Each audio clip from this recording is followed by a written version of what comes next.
They tell you protocol is just tradition dressed in costume. They say the bow is nothing, a tilt of the head.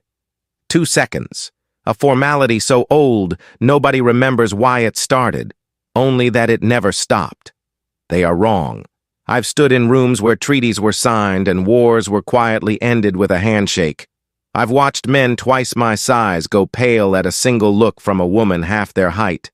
I've seen what power does to a face when it knows it's losing, that particular stillness, to like water the second before it boils.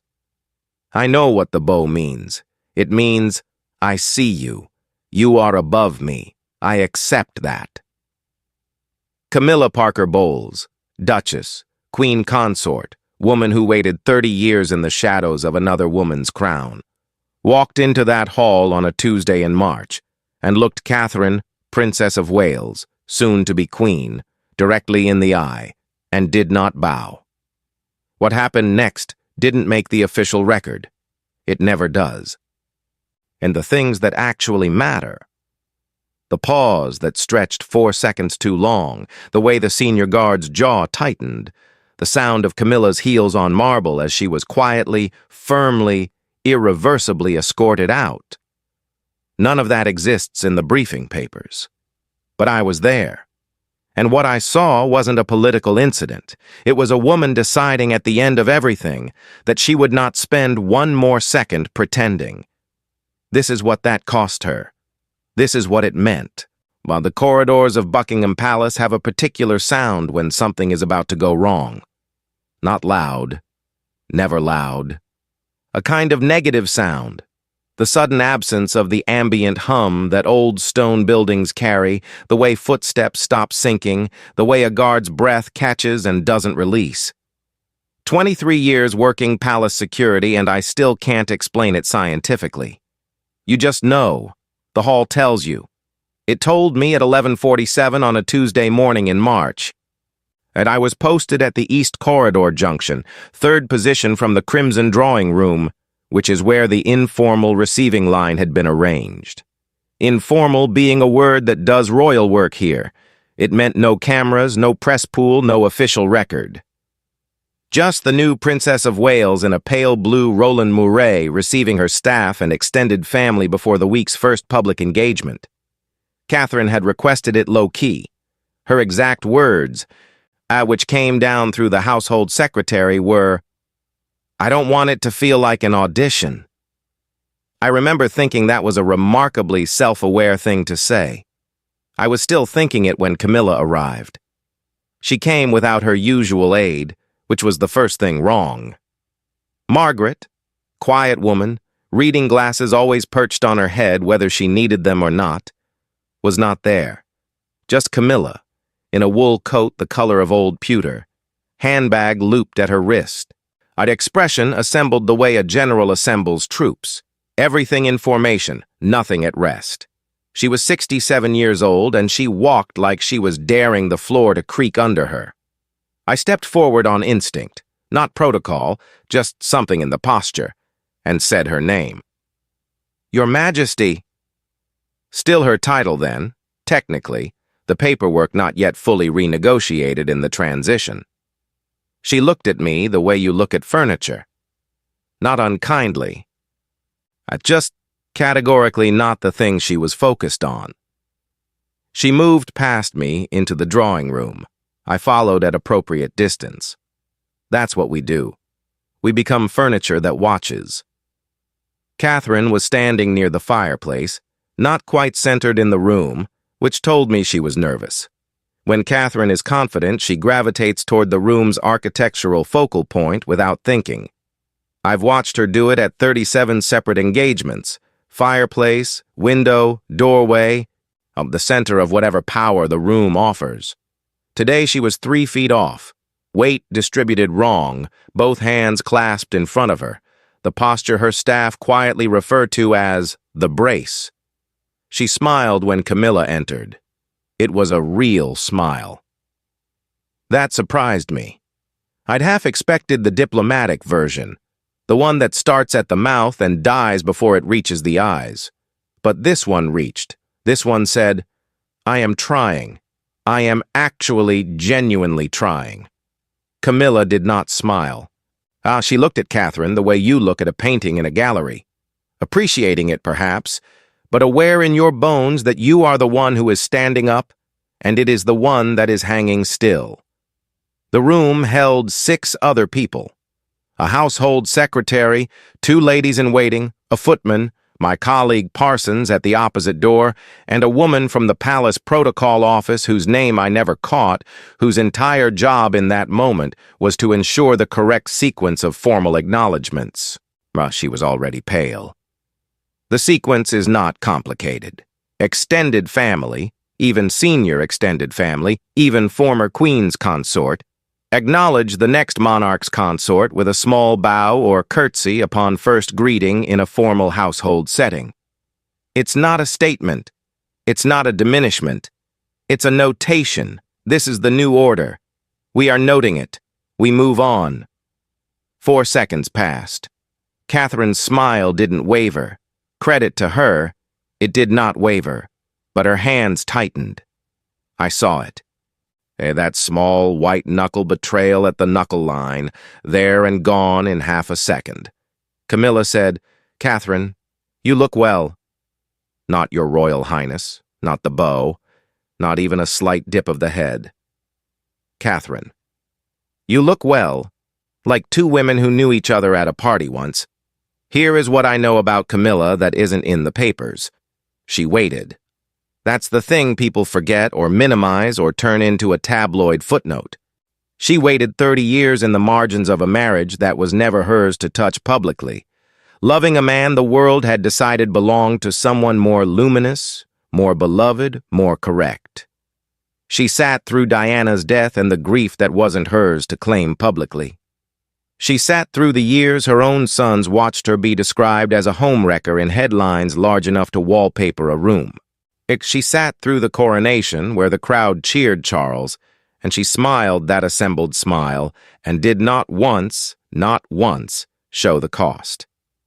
I am not saying she was right.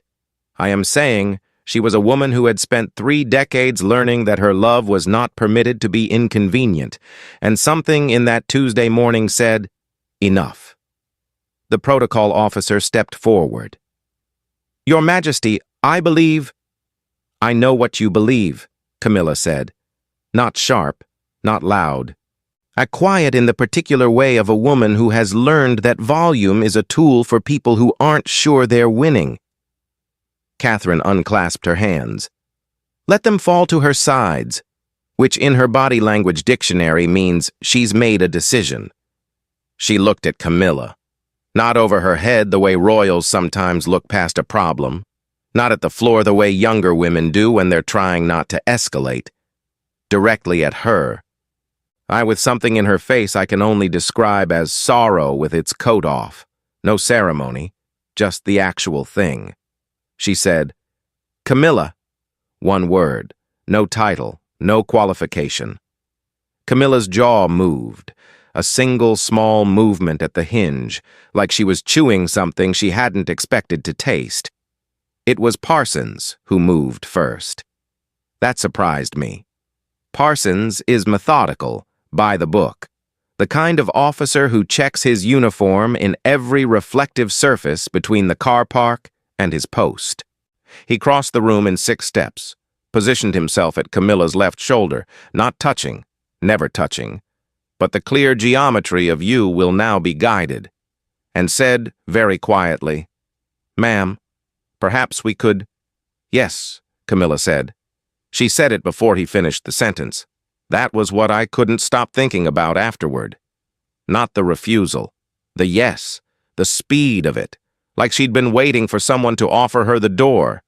Like the whole scene had been a question she needed asked out loud before she could answer it. She turned. Walked back toward the east corridor.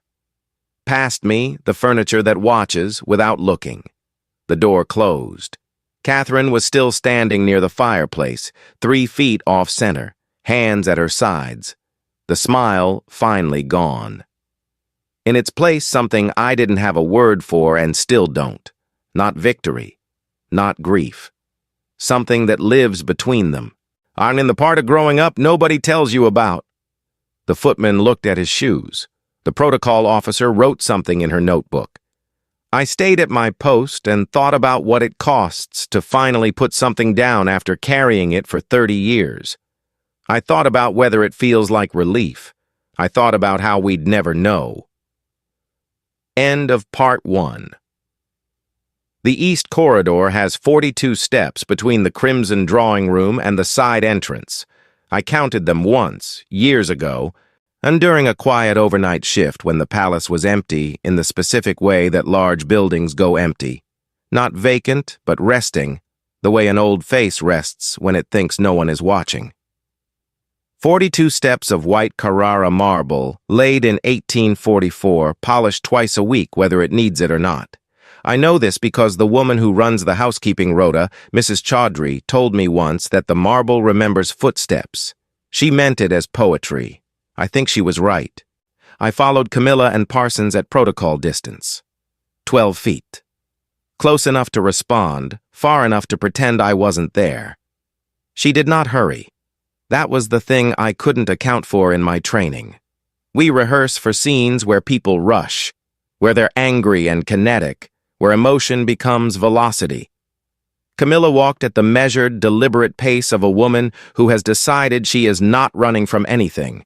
Each step the same weight as the last, heels on marble, clean and even. Like a metronome that had already counted down to 0 and was simply finishing the measure. Parsons matched her on her left. I watched the back of her neck above the pewter collar, the particular set of it, the slight lift of the chin, the muscles at the jaw not quite released. My mother used to call it wearing your face. The effort of keeping what's inside from showing in the bones. We were at the 23rd step, halfway, when she stopped. No reason I could see. No one ahead of us, nothing on the marble, no sound from behind. She just stopped, the way you stop when a thought catches you mid-stride and won't let you continue until you've looked at it. Parsons stopped 2 steps past her, which meant he overshot and had to turn back. His expression, the man is a vault, genuinely, I have never seen him rattled, flickered. A half-second recalibration. "Ma'am," he said. Camilla was looking at the painting on the East Corridor's north wall. You'll find it in no official art inventory because it's not remarkable. A pastoral scene, mid-18th century, sheep on a hill, anonymous artist hung there probably because it fills the space. The kind of painting that hangs in a corridor because nobody could decide what else to do with it, and eventually everyone stopped seeing it. She looked at it like she was seeing it for the first time, or like she was saying goodbye to something that had never known she was there. "Do you know?" she said. Not to Parsons, not quite to me. Somewhere in the middle distance where people speak when they're really talking to themselves. I never liked this painting." Parsons said nothing. Correct response. "Charles always said it had something. Said there was quality in the brushwork." She tilted her head the smallest degree. "I could never see it." Then she walked on. The side entrance lets out onto a private courtyard that connects to the staff carpool. It is deliberately unglamorous. Gray stone, the iron railings, the smell of exhaust and cut grass depending on the season. March meant exhaust and old rain on flagstone, the kind of smell that makes no promises. Her car was waiting. A dark Jaguar, her personal driver, a quiet man named Ellis she'd had for 11 years, standing at the rear door. Ellis looked at her face, and his own went still with the particular stillness of people who know someone very well and are choosing not to ask. He opened the door. Camilla stopped before she got in. I turned back, not toward me, not toward Parsons, but toward the entrance we'd come through. Just the door, iron-banded oak, older than anything else in the courtyard. She looked at it for 2 full seconds. I have been doing this job long enough to know that when people look at doors they're leaving through, they are either committing the image to memory or releasing something they've carried across the threshold. Sometimes both. The body doesn't always announce which. She got in. B. Ellis closed the door, smoothly, no ceremony, and caught my eye for a half-second over the roof of the car. Not a look that said anything, just acknowledgement. Yes, this happened. He got in and drove. I went back inside. Parsons filed his incident report in under 10 minutes. He is constitutionally incapable of leaving paperwork until tomorrow. I sat in the small officer's room off the east corridor and filled out mine more slowly. Because I was stuck on the section that asks for nature of incident, and I couldn't decide what category applied. Protocol breach. That's what it was, technically. That's the smallest and most accurate and most useless description. What I kept returning to was Catherine's face when the door closed. I hadn't been able to read it in the moment. Too much happening at once. Too many people in the room, the protocol officer still writing in her notebook, the footman still studying his shoes. Oh, but sitting in the officer's room with the incident form half finished, it came back to me with the clarity that things sometimes achieve after a delay. She'd looked young, not inexperienced, not fragile. Young in the way you look when you've just survived the first real thing and your body is still catching up to the fact that you're intact. The look of someone who went in not knowing if they'd come out, and then came out. I thought about what it costs to be Catherine. 20 years of training for something that keeps not arriving, then arriving all at once, weighted with other people's unfinished business, the particular crown that comes pre-complicated, preloaded with ghosts that didn't belong to you. I thought about how she'd kept the smile that long. I thought about the hands, the knuckles. I wrote protocol incident, escalated, resolved without public engagement in the nature field, and closed the form. And there's a thing that happens in this job that nobody tells you about in training. You become a witness to the private grammar of power, all the things that aren't in the official record, all the sentences people finish with their posture instead of their words. You see what they actually mean when what they say and what they mean are two different languages living in the same body. After 11 years, most of it stops landing. You file it, you move on. And the palace has a gravity that absorbs everything eventually. But I still think about that painting. The sheep on the hill. The anonymous brushwork Charles found quality in that Camilla never could. The kind of disagreement that's so small, it disappears into the fabric of a marriage and only surfaces in a corridor at the end when you're saying goodbye to a building and what you say out loud is, "I never liked this." And what you mean is something else entirely, is something that took 30 years to earn the right to say. The marble remembers footsteps, Mrs. Chaudhry told me. I believe her. 42 steps. 23 to the place where she stopped, 19 to the door, end of part 2. 3 days later, the official statement came through the household secretary's office in the late afternoon. One paragraph. Formal language, the kind drafted by people whose careers depend on their ability to say nothing in complete sentences. It referenced a scheduling conflict and a period of private reflection for the Duchess. It used the word transition 4 times. It did not use the word Tuesday. I read it twice in the officer's room, then put it in the file where I put everything that is simultaneously true and meaningless. Catherine requested a walking review of the East Corridor security post on Thursday morning. This is not unusual. The princess, I keep correcting myself. The queen-in-waiting, and the papers were already using both, depending on the outlet and the agenda, does regular walkabouts of palace security arrangements. She pays attention. She remembers the names of people's children. She once flagged a camera blind spot near the North Terrace that our team had logged and then quietly deprioritized for 6 months. And she flagged it without making anyone feel small about it. She has a talent for that, for holding people accountable in a way that leaves their dignity intact. Now, I've thought a lot about where she learned that. She arrived with her personal secretary and one lady-in-waiting, walking the way she walks when she's working. Purposeful, eyes moving, present in a way that doesn't perform presence, but simply inhabits it. We went through the east entrance rotation, the courtyard sight lines, the overnight protocol shifts. At the 23rd step of the East Corridor, the exact point where Camilla had stopped 3 days before, Catherine slowed. She didn't stop. Just slowed, one half-beat off rhythm, and I watched her eyes move to the north wall. The painting, sheep on a hill, anonymous brushwork, still there, still filling the space. She looked at it for 2 seconds. 3. Her secretary was already talking. Something about the Thursday schedule, the afternoon engagement in Chelsea. And Catherine was nodding in a way that meant she was processing both things at once, the way she does. Now, the way people who survive complicated families learn to track multiple streams simultaneously. But her eyes stayed on the painting for those 3 seconds. Then she moved on. Didn't mention it. Didn't break stride. I filed it. What I've been trying to work out in the weeks since is what exactly I witnessed on that Tuesday. The easy version is a power struggle. A woman who held a certain kind of status, refusing to publicly acknowledge its transfer. A protocol breach. An incident. An escort. In a car. Clean lines. Understandable. Fills out the form correctly. The other version is harder to file. I keep coming back to Camilla's face when she said, "I know what you believe." Not angry. Not defiant in the way defiance shows up in people who need the audience to register it. Something quieter than that.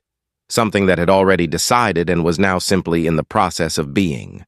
And in my experience, and I have stood beside more human private moments than most people accumulate in a lifetime, there are 2 kinds of defiance. The kind that's asking to be seen, and the kind that doesn't care either way.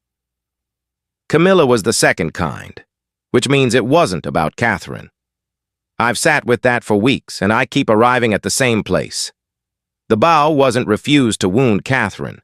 Catherine wasn't even the primary audience. And the refusal was something Camilla did for the only person who had been in every room, at every cost, for 30 years. And that person wasn't in the building. Charles is not well. The papers are careful about specifics, but the household knows, the way households always know before the papers do. He was not there that Tuesday. He has not been in the staterooms in several weeks. He will not be king much longer. I don't know if Camilla knew Catherine would respond with sorrow instead of retaliation. I don't know if she'd calculated that, or if it surprised her, or if in that moment in the courtyard when she turned back to look at the door, it was Catherine's face she was holding in her mind. I don't know what the 30 years cost her in the currency she could never publicly spend. I know she walked 42 steps without running. I know she stopped at the painting. I know Ellis closed the door without ceremony and drove. Here is what the incident report does not contain. On the Friday following the Tuesday, a small arrangement of white roses was delivered to Catherine's private sitting room. No card, no attribution in the delivery record, which in palace logistics means someone with sufficient access removed it.